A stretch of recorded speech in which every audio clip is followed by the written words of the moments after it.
efficient, very few innovations and consider the use, very few innovations and inventions consider the use, the ease of use for persons living with disability. On this week's episode of The Innovator, we feature a group of creative living with disability who have made it their mission to bridge this gap. Take a look.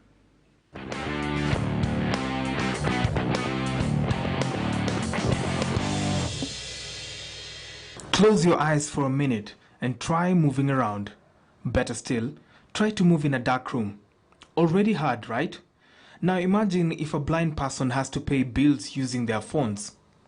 Such is the life of Paul Mugambi, the team lead of the innovators of Macho, an app that uses voice recognition to enable people living with disabilities like him to make purchases of utilities, including airtime, water and electricity bills, among others. As a blind fellow, we face an ableist society whereby our world is not made accessible for all of us.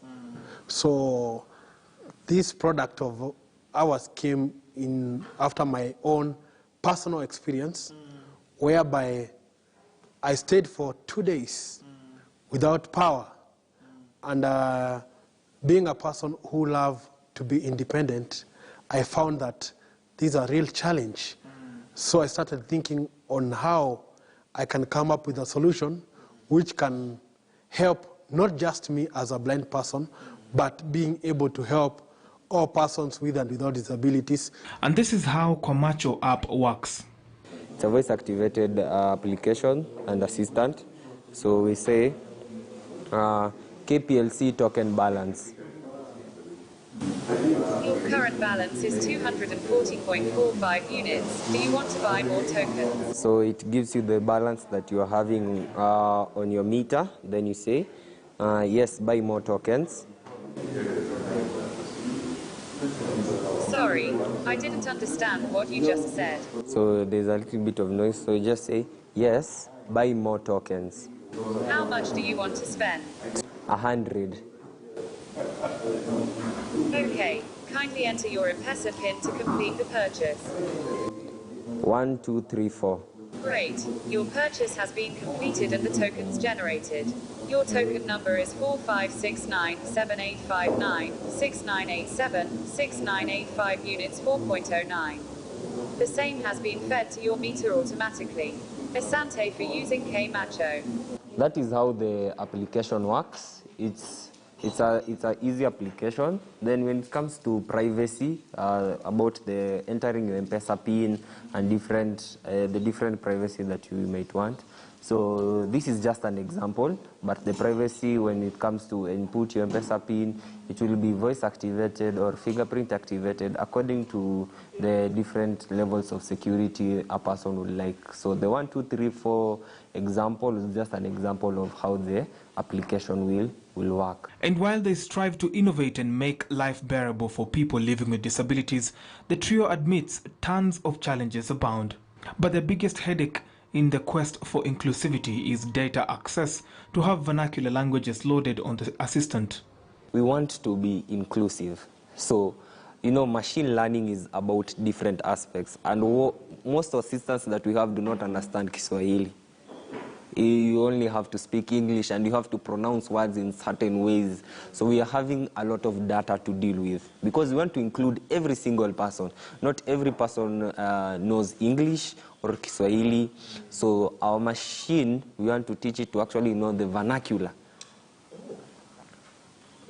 So it's a very long learning process that we're having this assistant to learn about Kenya in itself. Macho is like a personal assistant, like your Google Assistant, Siri, and other forms of assistance, but is an assistant on your phone. So other than a difference from the Google Assistant that opens apps, tells you jokes and different things, Macho is here to actually do things for you. The team has seemingly converted their own circumstances into a social venture that is impacting on thousands more. What we have seen, at least over the past couple of years, thanks to the pandemic, at least this is an upside to it. There's been an increased sensitivity sensitivity to the essence of humanity. I think people have been brought to their senses to realize that everyone is vulnerable. You know, and we are not all whole until everyone is safe. Exactly. So the best thing that we can do for each other is just to look out for one another. So we do need social policy makers to pay more attention to that.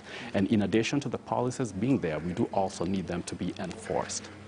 So when a bill goes to the legislature and it's passed, then it has to be enforced once it's been turned into a law. Now, in addition to that, we do have private interests. So it could be individuals who are in it for commercialism, you know, for profitability, but they too do have responsibility to society. We do see it through CSR, you know, corporate social responsibility, and so much more. There are so many areas that people can actually contribute to improve the lives of, you know, the general welfare of the society at large. I'd like to inspire other young people or even young persons with disabilities to ensure that they get involved and get to collaborate with others, and they'll get there. Amazing. For The Innovator this week on KTN News, I'm Brian George Otieno.